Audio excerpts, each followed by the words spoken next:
semua, balik lagi di podcast Personality Things.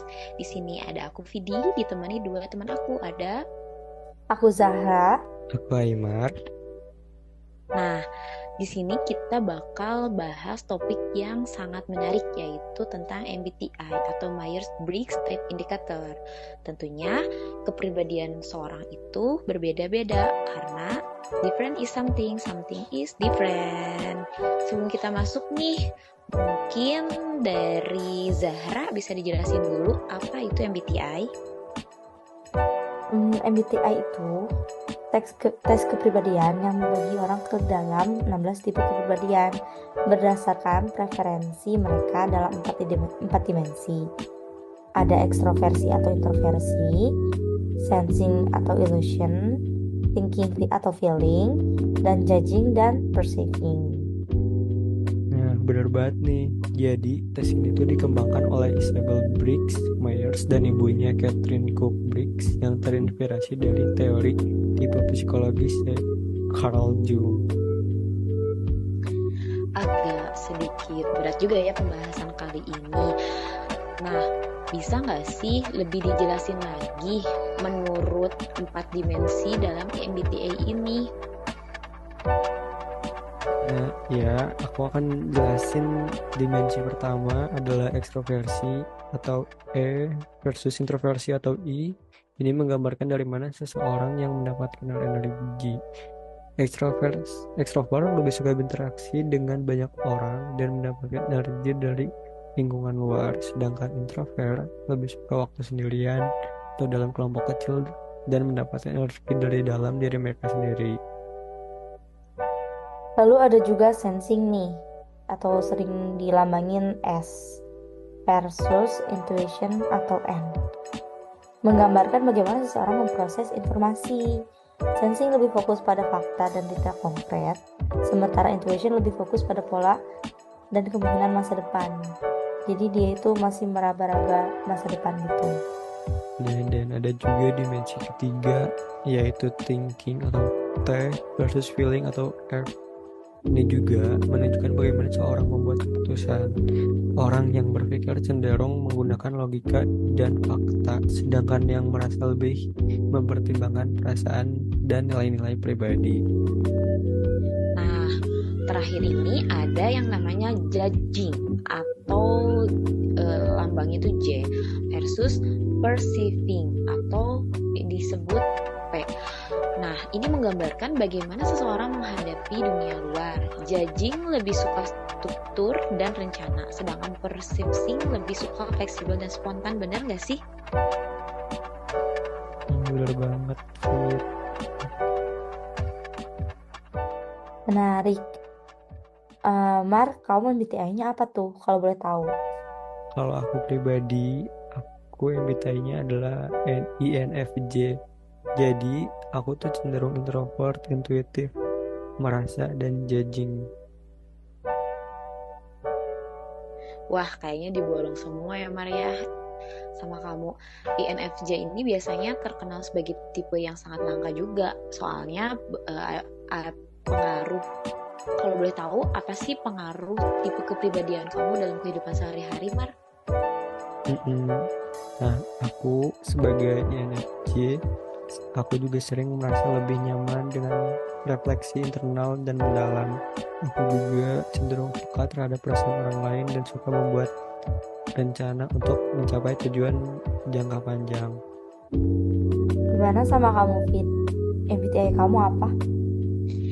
Kalau aku sih ngerasanya ENTP ya. Jadi ekstrovert, intuitif, kadang berpikir juga, kadang persepsi juga.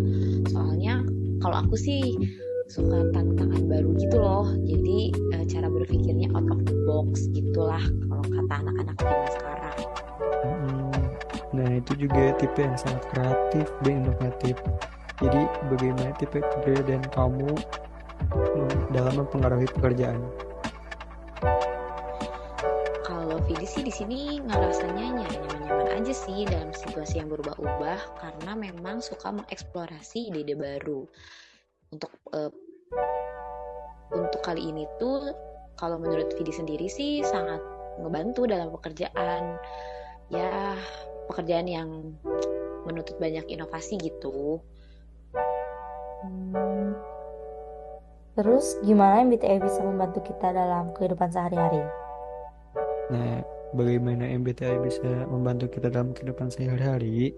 Jadi, MBTI bisa membantu kita dalam memahami diri sendiri dan orang lain dengan lebih baik.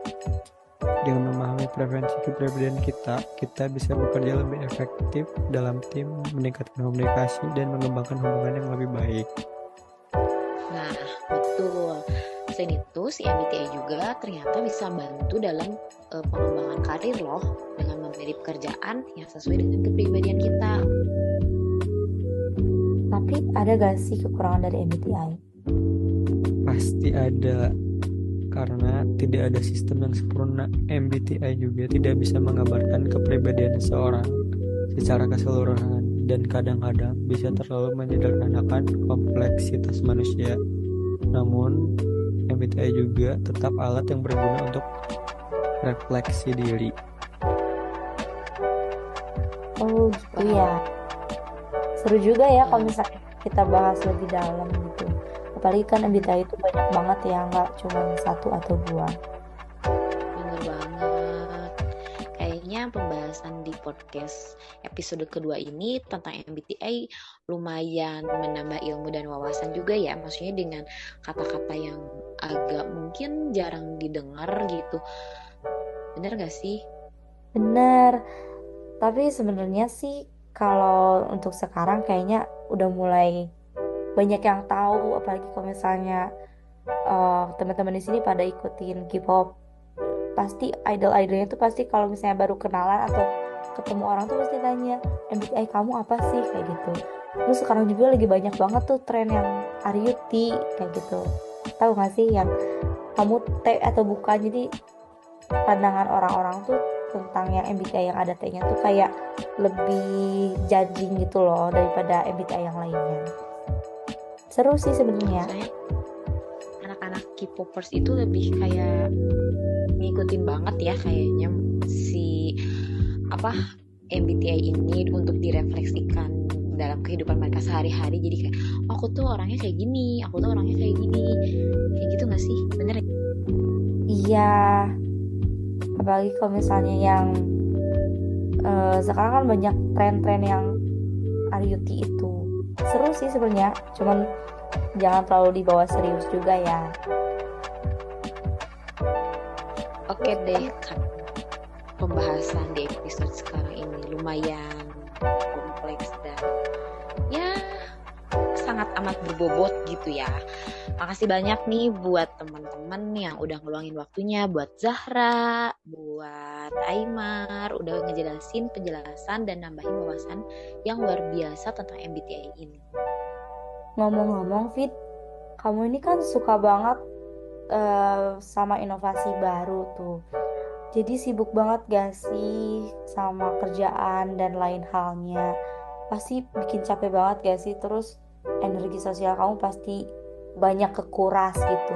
Ada gak sih tipsnya biar energi sosial kamu tuh gak gampang terkuras, terus tubuh kamu tuh gak gampang capek, gak gampang moodian gitu, gak gampang bete gitu? Ada gak sih selain diem sendiri terus meratapi gitu?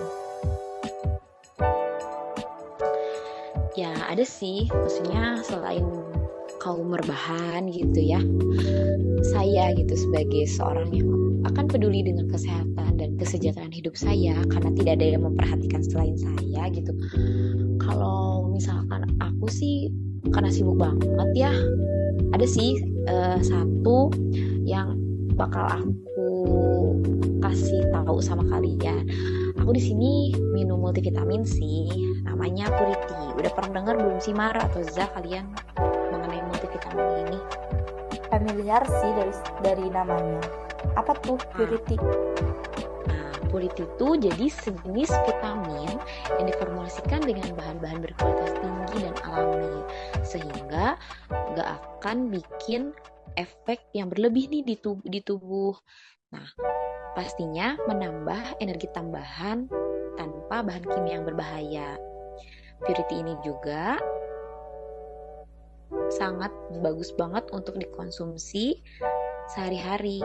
Nah, apalagi untuk orang yang sibuk kayak aku. Purity tuh gampang banget loh didapetin, mulai dari toko-toko obat juga udah bisa nyari sih di situ sebetulnya. Jadi tunggu apa lagi? Yuk Mar sama Zahra kita cobain pakai Purity dan rasain nih perbedaannya setelah pakai Purity sama enggak, badan tuh pasti jadi lebih enak gitu loh. Oke deh, nanti aku cobain Purity biar aku yang gampang banget kekuras energinya ada solusinya gitu ya selain diem di rumah. Menarik. Ya dong, Purity, healthy living, natural product. Makasih banget buat Zahra, buat Aimar udah nyempetin waktunya nih ngobrol-ngobrol berbincang-bincang di podcast kali ini mengenai MBTI. Lumayan menambah wawasan. Nah, kira-kira di podcast selanjutnya kita bakal ngebahas apa ya? Semoga teman-teman dan pendengar semuanya mendapatkan berbagai manfaat dari pembahasan kita kali ini. Sampai jumpa di episode selanjutnya. Dadah. Makasih ya semuanya.